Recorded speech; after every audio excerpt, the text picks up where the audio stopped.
Assalamualaikum warahmatullahi wabarakatuh, teman-teman semuanya. 5 Hukum Ekonomi Syariah A, SA ya.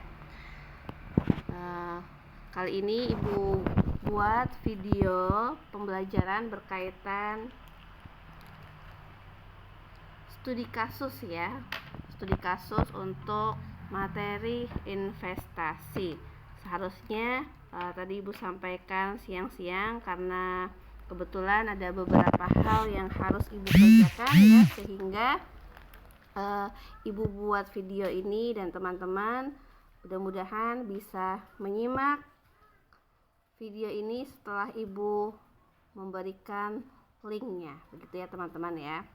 Oke, langsung saja untuk menyingkat waktu ya. Ini kita bicara berkaitan dengan investasi ya. Tentu sebelumnya teman-teman sudah mengetahui lebih dalam, lebih mempelajari berkaitan dengan investasi ya, dimana kegiatan investasi ini perlu dilakukan oleh setiap individu untuk apa?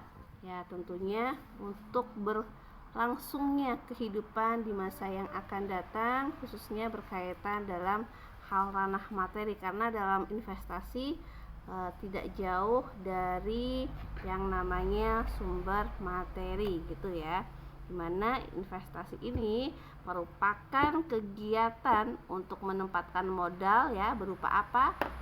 Bisa berupa uang ataupun benda yang memiliki nilai nominal materi, harta kekayaan atau harta yang berharga ya, pada suatu lembaga atau pada suatu unit aset juga bisa ya. Dengan harapan apa? Dengan harapan tentunya bagi investor tersebut dapat memperoleh keuntungan dalam waktu tertentu ya. Jadi dalam investasi ini juga bisa disebut sebagai penanaman modal, harapan kita atau harapan investor untuk memperoleh keuntungan di masa yang akan datang ya teman-teman ya. Dimana tentu jenis-jenis investasi itu sendiri bisa dilihat dari segi waktunya. Maka investasi dikelompokkan menjadi dua hal ya, dua kategori. Ada investasi jangka panjang dan juga investasi jangka pendek ya teman-teman ya. Nah, investasi jangka pendek ini berarti apa? Jika dilihat kalau investasi jangka pendek maka tentu modalnya lebih kecil ya, lebih kecil, tidak memerlukan modal yang terlalu besar. Siapapun bisa melakukannya, mulai dari anak SMP mungkin ya, dari uang jajan, bahkan dari SD, dari uang jajannya sendiri dia bisa melakukan investasi. Tidak perlu menunggu memiliki dana berjuta-juta rupiah atau puluhan juta ya. Nah, dalam investasi jangka pendek ini tentu memiliki tujuan. Tujuannya apa? Tujuannya untuk hal anggaran-anggaran yang memang berkaitan dengan jangka pendek. Misalnya untuk peralatan rumah tangga bisa ya, perawatan rumah ya, kebutuhan harian, kebutuhan yang rutinitas menjadi kebutuhan bulanan, ataupun kebutuhan pertengahan tahun. Itu untuk investasi jangka pendek.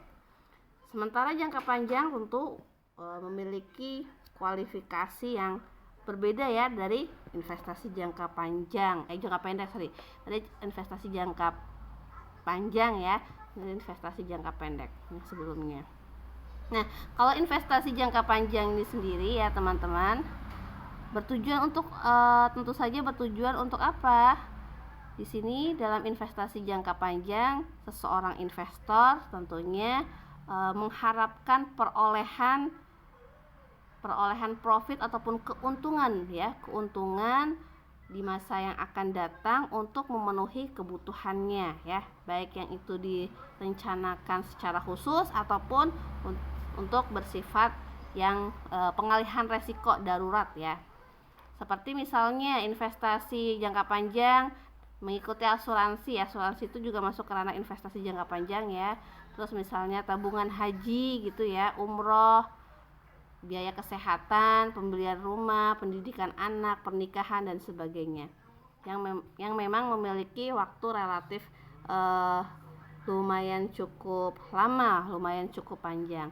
Nah, untuk investasi jangka panjang itu sendiri memang biasanya memiliki modal yang cukup besar, sehingga dari awal jauh sebelumnya seseorang bisa melakukan investasi jangka panjang, mulai dari hal misalnya dalam menabung emas, peruntukannya untuk pendidikan, misalnya lah teman-teman sekarang S1 untuk lanjut pendidikan jenjang S3 misalnya ya, S2 aja belum Bu ya, selesaikan dulu S1, S2 baru S3 itu misalnya. Itu investasi untuk jangka pendidikan. Atau investasi masa sekarang teman-teman ingin melakukan menikah misalnya ya, supaya tidak merepotkan orang tua, maka teman-teman mulai dari sekarang bisa melakukan suatu penyisihan dana ya, dana yang dimiliki guna untuk peruntukannya jangka panjang. Ini dari segi jenis waktunya. Ya, sebelum kita masuk ke ranah kasusnya ya, ini bicara tentang sekitar investasi. Nah, macam-macam dari investasi tentu yang sudah teman-teman pelajari juga, bahwasanya investasi itu bisa dilakukan dengan cara membeli aset, misalnya beli emas gitu ya, atau menabung dengan cara menabung. Dan cara menabungnya ini mengalokasikan dana bisa ke ranahnya deposito. Nah, di mana deposito itu merupakan investasi yang sering sekali diminati oleh masyarakat ya, karena waktunya cukup relatif singkat. Misalnya dalam deposito itu kan teman-teman bisa melakukan investasi selama 3 bulan ya. Dana tersebut tidak bisa diambil sesuai dengan kesepakatan waktu yang sudah disepakati antara lembaga investasi dan juga masyarakat yang ada dalam memenuhi keinginan dia untuk melakukan penyimpanan dana dalam bentuk investasi. Selain deposito itu dalam bentuk tabungan, juga bisa ke ranahnya saham ya, saham. Nah, keuntungan dalam berinvestasi saham ini ada beberapa keuntungan ya. Di sini ada keuntungan dari capital gain dan dividen, di mana keuntungan dari capital gain dapat dipantau setiap menit, jam, hari. Karena tentu kalau pelihatan saham teman-teman bisa melihat dari bursa efek misalnya, sahamnya kapan naik, kapan turun, itu setiap menit waktu pun bisa kita pantau ya. Maksudnya bagaimana? Artinya bagaimana? Nah, harga saham suatu perusahaan dapat berubah kapan saja ya. Sementara keuntungan dividen adalah keuntungan yang diperoleh berdasarkan pembagian keuntungan perusahaan. Pembagian dari hasil keuntungan tersebut dapat disesuaikan dengan persentase kepemilikan saham kita. Saham yang melakukan melakukan investasi dengan sistem saham. Kalau deposito itu sendiri kan teman-teman mengalokasikan sejumlah dana di ranahnya ke perbankan. Kalau saham berarti itu ranah perusahaan. Jadi saham ini sama saja kalau teman-teman ingin memiliki suatu perusahaan ya, walaupun sahamnya sedikit cuil misalnya sedikit ya, maksudnya berapa persen, 10% teman-teman berinvestasi dari saham, misalnya contohnya Telkomsel, teman-teman mengadakan membeli saham 10% saham dari Telkomsel, maka secara tidak langsung teman-teman memiliki perusahaan Telkomsel tersebut walaupun dari 10% gitu ya. Jadi saham ini adalah kepemilikan bahwasanya seseorang memiliki kualifikasi khusus dalam hak dalam suatu perusahaan, tergantung dari jumlah persentase nominal sahamnya. Itu ya teman-teman ya, berkaitan dengan saham. Terus ada juga berkaitan ranahnya selain saham, maksudnya kerana obligasi. Obligasi kalau yang konvensional sukuk yang sering kita dengar dalam istilah obligasi syariah ya, dimana obligasi ini merupakan jenis investasi yang memang mirip-mirip dengan saham juga ya. Bedanya apa Bu? Bedanya di sini keuntungan yang didapatkan itu lebih pasti kalau ranahnya obligasi. Allahu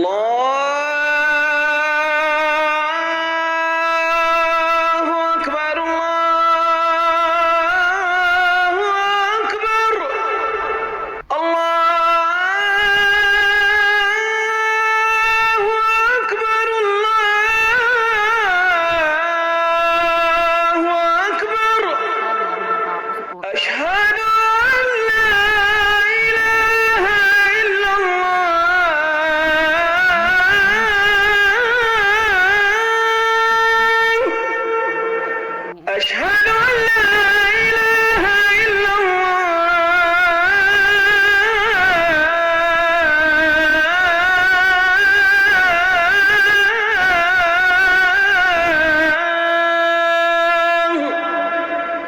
أشهد أن محمدا رسول الله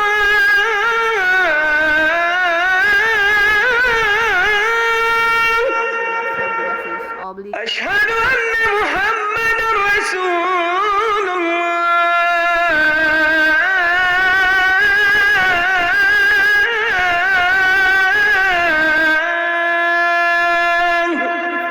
حي على الصلاة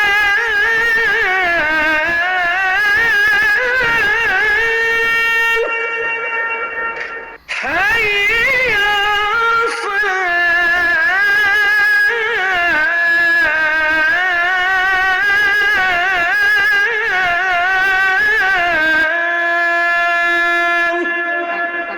حي على الفلاح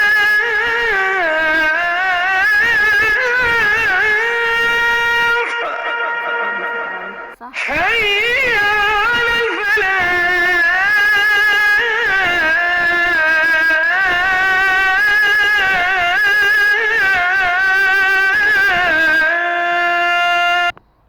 Baik, kita lanjut lagi ya teman-teman ya. Tadi pas kebetulan ini pada saat ibu membuat video ini merekamnya waktunya adalah pas sekali waktu maghrib, karenanya tadi ibu skip dulu ya. Baik, lanjut berkaitan tadi sampai mana ya teman-teman? Oh, ini ya berkaitan dengan macam-macam investasi yang bisa dilakukan oleh masyarakat melalui deposito, saham, obligasi, sukuk, dan juga reksadana. Frameworknya di sini adalah kaitannya bisa masuk ranah investasi dalam masyarakat dan investasi negara. Investasi ke masyarakat berarti antara masyarakat yang memang memiliki kelebihan dana ataupun sebaliknya yang memiliki perencanaan keuangan untuk melakukan investasi terhadap lembaga yang memang dipercaya untuk pengelola pengelolaan keuangan untuk investasi. Itu seperti itu ya teman-teman ya. Nah, sengketa, konflik atau masalah itu sendiri ya teman-teman bisa diselesaikan untuk permasalahannya secara litigasi ataupun non litigasi ya. Tentu teman-teman sudah belajar apa sih itu litigasi, apa sih itu non litigasi. Masih ingat ya tentunya ya, mudah-mudahan nih ingat nih. Litigasi itu seperti apa, non litigasi seperti apa ya. Nah, sengketa konflik itu sendiri dibagi menjadi dua ya teman-teman ya. Ada social dispute dan legal dispute atau sengketa sosial ya, dan juga sengketa hukum. Nah, sengketa sosial ini teman-teman merupakan apa? Jadi sengketa sosial ini adalah konflik atau perselisihan yang tidak menimbulkan akibat hukum ya. Jadi permasalahan yang timbul dalam masyarakat itu tidak menimbulkan akibat hukum. Sengketa sosial biasanya berhubungan dengan etika tata krama atau tata susila yang hidup berkembang dalam pergaulan masyarakat tertentu ya. Nah, dalam sengketa sosial ini sendiri pelanggaran aturan yang ada dalam suatu adat ya, maka apa hukumnya? Hukumnya itu bukan ranah hukum positif seperti penjara misalnya gitu ya, hukuman kurungan ataupun denda ya, tapi lebih ke ranah sanksinya adalah sanksi sosial. Jadi karena sanksi sosial ya, tentunya sifatnya hanyalah sifat internal, sanksi internal antara masyarakat dengan lingkungan sekitarnya, itu social dispute atau sengketa sosial ya. Sementara masalah yang timbul dalam masyarakat itu bisa juga masuknya ke ranah sengketa hukum, legal dispute ya. Dimana apa teman-teman sengketa hukum itu? Jadi sengketa hukum ini menimbulkan akibat hukum ya, baik karena adanya pelanggaran terhadap aturan-aturan positif ya, atau memang karena benturan dengan hak dan kewajiban seseorang yang diatur oleh ketentuan hukum positif. Jadi teman-teman, ciri khusus dari sengketa hukum ini adalah penyelesaiannya tentu dapat dituntut di hadapan institusi hukum negara seperti pengadilan atau institusi penegak hukum lainnya. Nah, kalau sengketa sosial berarti ya ranahnya masih ke ranah sosial, bisa masuknya juga bisa ranah non litigasi gitu ya teman-teman ya, tapi dia lebih ke ranah kayak hukum adat, itu sengketa sosial ya, konflik ataupun permasalahan sosial. Nah, pengelompokan sengketa hukum itu juga nanti diklasifikasikan masuknya ke sengketa hukum pidana, perdata, tata usaha negara ataupun hukum internasional. Jadi dilihat dari segi keperdataannya itu mencakupnya ke arah yang mana. Gitu ya teman-teman ya.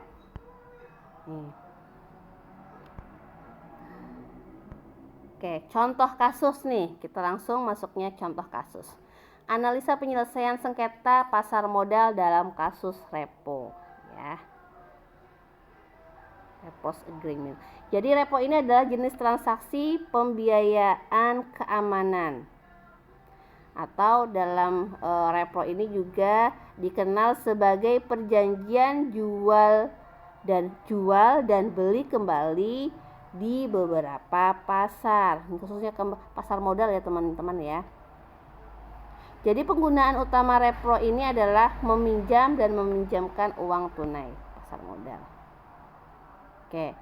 Repro atau disebut juga sebagai transaksi penjualan instrumen efek antara dua belah pihak ya, yang diikuti dengan apa? Dengan perjanjian di mana tanggal yang telah ditentukan di kemudian hari akan dilaksanakan pembelian kembali atas efek yang sama dengan harga tertentu yang telah disepakati ya.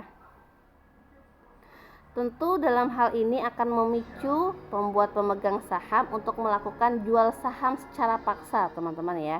Contoh kasusnya di sini adalah terungkap perusahaan kasus manipulasi harga saham, misalnya PT Sekawan Inti Pratama Tbk Siap, gitu ya. Menjadi jadi dalam PT Sekawan Inti Pratama Tbk Siap ini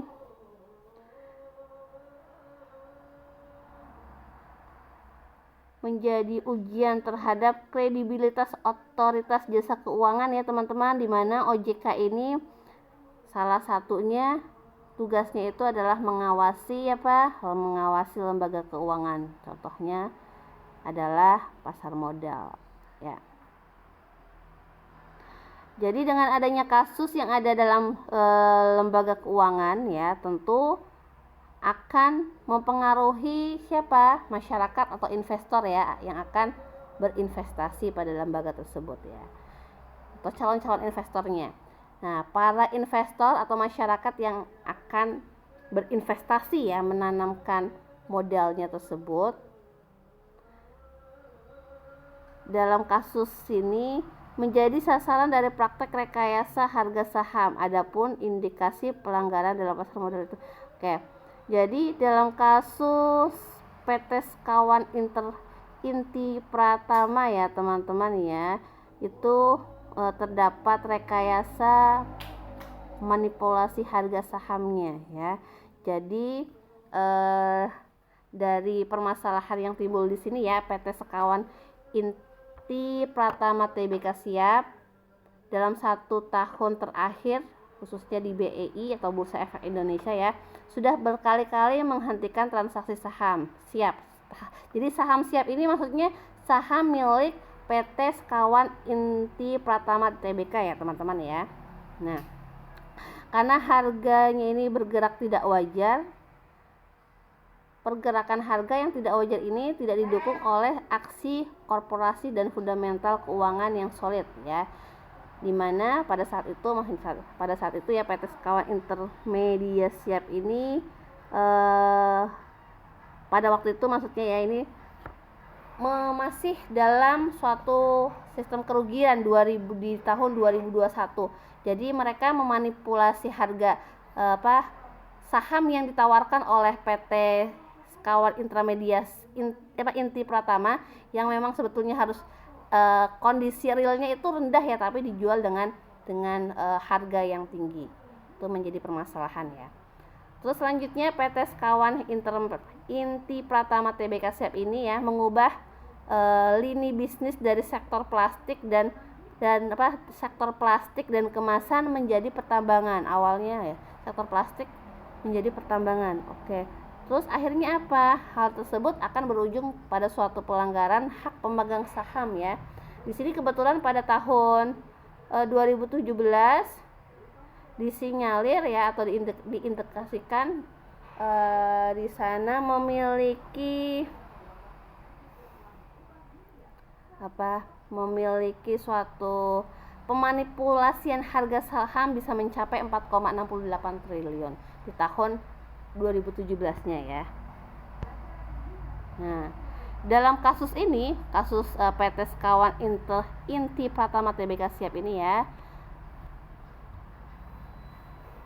mengakibatkan kerugian gagal bayar kerugian sekitar di sini 100 miliar dari salah satu perusahaan sekuritas yang memfasilitasinya.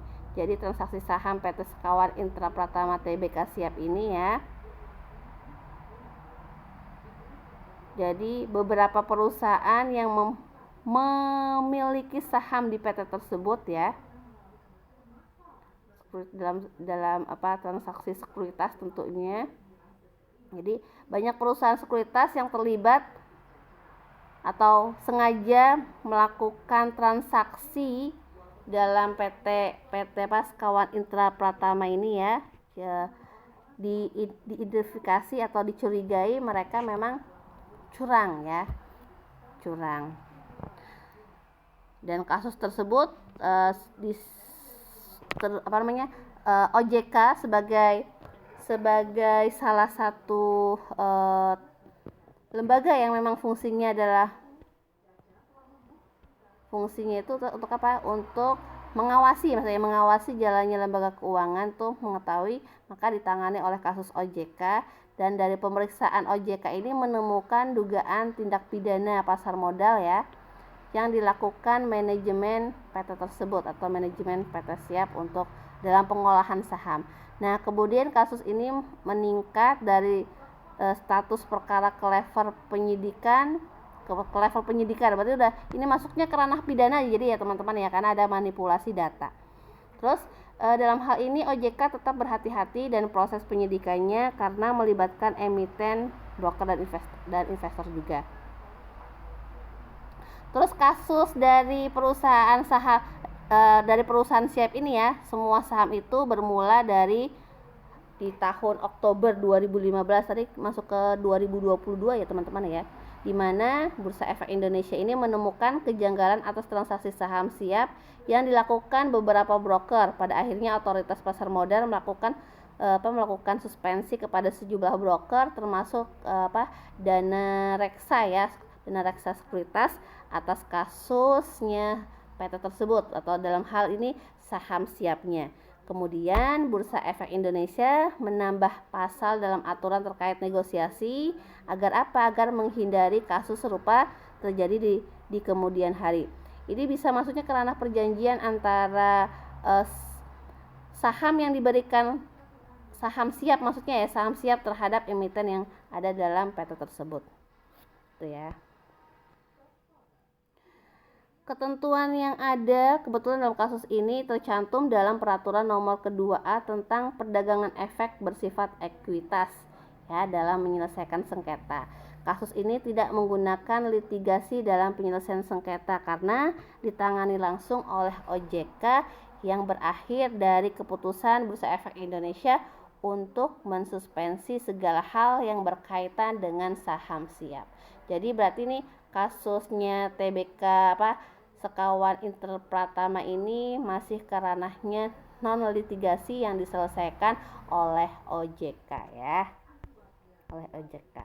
Nah, berkaitan dengan kasus tersebut teman-teman ya. Jadi manipulasi harga saham ini merupakan salah satu kejahatan pasar modal ya tentunya, dan ini bertentangan dengan Undang-Undang Nomor 8 Tahun 95 tentang Tentunya tentang pasar modal. Jadi disesuaikan dengan investasinya apa. Kalau ini karena kita bicara tentang pasar modal berarti ya undang-undangnya berkaitan dengan pasar modal ya. Kalau misalnya investasinya ke ranah perbankan maka ya ditentukan jenis dari lembaga investasi tersebut ya teman-teman ya.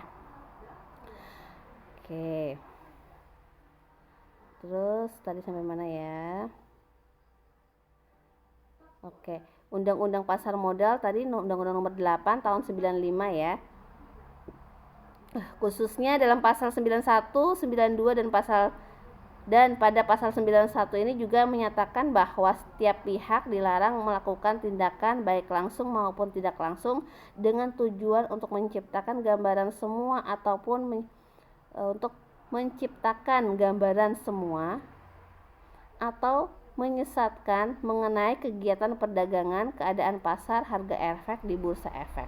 Pasal 92 ini juga menambahkan setiap pihak baik sendiri-sendiri maupun bersama-sama ya dengan pihak lain itu juga tidak diperbolehkan atau dilarang melakukan transaksi efek atau lebih baik itu langsung maupun tidak langsung ya, sehingga menyebabkan harga efek di bursa efek itu tetap ataupun naik ataupun turun dengan tujuan mempengaruhi pihak lain untuk membeli dan menjual atau menahan harga efek.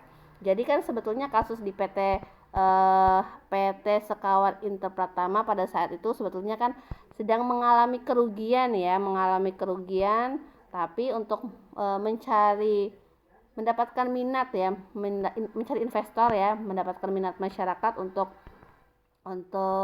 menginvestasikan, membeli saham terhadap PT tersebut, sehingga mereka memanipulasi data bahwasanya harga saham itu sedang naik. Jadi memanipulasi data yang kondisi real dengan saham itu sendiri itu tidak boleh ya. Misalnya saham sekarang PT apa tadi namanya teman-teman, PT Sekawan Intra Pratama ya, kondisinya kan memang lagi turun, maka tidak diperbolehkan ya. Kalau turun ya harganya turun, nggak boleh konfirmasinya naik. Karenanya nanti kebetulan dalam kasus tersebut masih ditangani oleh OJK karena belum ada pihak investor yang memang mengadakan suatu pembelaan untuk melakukan ganti rugi ke ranahnya jalur litigasi ya. Kalau kasus seperti itu bagaimana Bu penyelesaian permasalahannya? Tentu teman-teman sudah pelajari tentang bagaimana menyelesaikan sengketa secara litigasi dan non litigasi ya. Litigasi itu berarti lewat apa teman-teman? Oke, lewat peradilan ya. Non litigasi jalur di luar peradilan. Baik itu bisa dimediasi oleh OJK, Bapepam dan lembaga terkait yang memang dianggap bisa menyelesaikan permasalahan yang ada dalam ranah masyarakat ya. Khususnya di sini adalah kaitannya pada penyelesaian sengketa investasi. Itu kalau investasinya di pasar modal. Jadi kalau pasar modal kan berkaitan dengan sekuritas ya teman-teman. Sementara untuk umumnya lagi kaitannya misalnya kayak investasi bodong gitu ya. Maka penyelesaiannya bagaimana Bu kalau investasi bodong? Lihat lagi dulu perjanjiannya seperti apa, lembaganya bagaimana, harus jelas. Jadi teman-teman ketika melakukan investasi maka suatu perjanjiannya itu harus jelas supaya di kemudian hari tidak menimbulkan resiko yang tidak diinginkan. Seperti itu ya teman-teman ya. Oke. Selanjutnya setelah teman-teman menyimak pemaparan dari video ibu ini, silakan nanti teman-teman apabila ada hal-hal yang ingin ditanyakan berkaitan dengan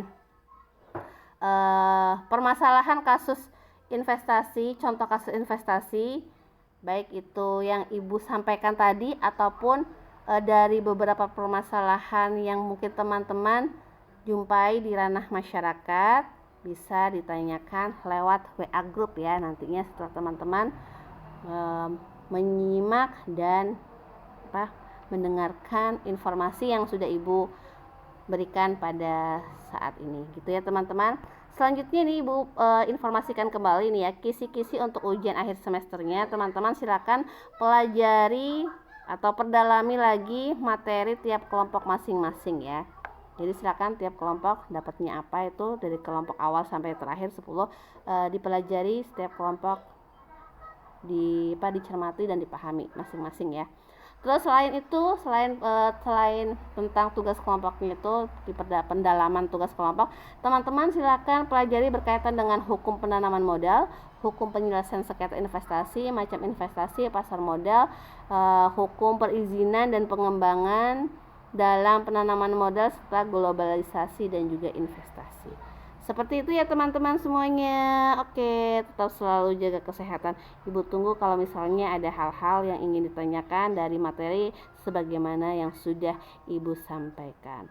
Ilaliko semuanya. Wabillahi taufiq wal hidayah. Wassalamualaikum warahmatullahi wabarakatuh.